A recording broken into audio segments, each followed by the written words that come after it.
এই যে ভাইয়েরা, আমাদের এত সয় সম্পত্তি, এগুলা সব কারা খাইবো? সামনে কত জমিন পড়ে রয়েছে, আব্বাও মারা গেছে, না জানি আমিও কবে মারা যাব, কিন্তু এই সম্পদ কারে দিব? ভাই ভাই পারতেছি না, এই সম্পদ আমি কারে দিব?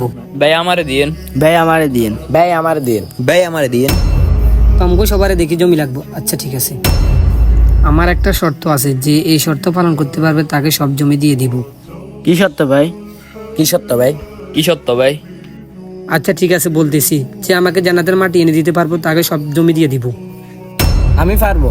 আমি পারবো। আমি পারবো। আমি পারবো। আচ্ছা তোমরা 4 জন হলে তো ভালো হয়। আমাদের 4 জনের মধ্যে যে আমাকে জান্নাতের মাটি এনে দিবে তাকে আমি সব সম্পত্তি লিখে দিব।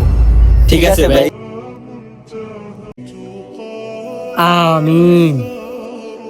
ভাই পুরো এলাকা তো নতুন করে ঘুরছি, কিন্তু কোথাও জান্নাতের মাটি পাই নাই। ভাই আমি পুরো এলাকা তন্ন তন্ন করে খুঁজে দেখছি, মাটি তো কোথাও পাই নাই।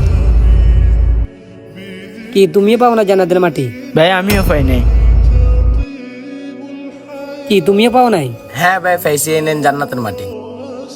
কি কই পেলাই মাটি? হ্যাঁ ভাই, আল্লাহ তাআলা বলছে মায়ের পায়ের নিচে জান্নাতের মাটি।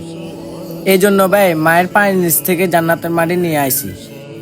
দেখো তোমাদের মধ্যে জ্ঞানী ব্যক্তি হয়েছে ও একটু ধার্মিক আছে, ওকে আমাদের সব সম্পত্তির দায়িত্ব দেওয়া উচিত। ভাই আমার যত জায়গা সম্পত্তি আছে সবকিছু তোকেই লিখে দিব। ভিডিওটা দেখে কি বুঝলেন কমেন্টে জানান।